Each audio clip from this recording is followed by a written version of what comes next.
నీవు భక్తితో చేసిన పూజల వలన నీ కష్టాలు తగ్గుతాయి కాని అంతలోనే ఫలితం ఆశించకు. ఓర్పుతో నిండు విశ్వాసంతో పూజించు.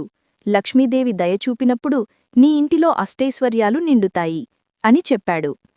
సాధువు మాటలతో సుశీల మనసుకు శాంతి లభించింది. ఆమె మరింత విశ్వాసంతో లక్ష్మీదేవిని పూజించడం కొనసాగించింది.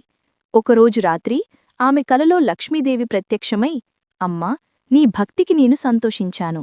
నీ ఇంటిలోని పాత బావిలో ఒక నిధి ఉంది, దానిని తీసుకుని నీ కష్టాలన్నీ తీర్చుకో అని చెప్పి అదృశ్యమయ్యింది. తెల్లవారుజామున సుశీల పరుగుపరుగున వెళ్లి పాతబావిని చూసింది. అందులో నిజంగానే ఒక పెద్ద బంగారు నిధి ఉంది. ఆ నిధితో ఆమె కష్టాలన్నీ తీరిపోయాయి.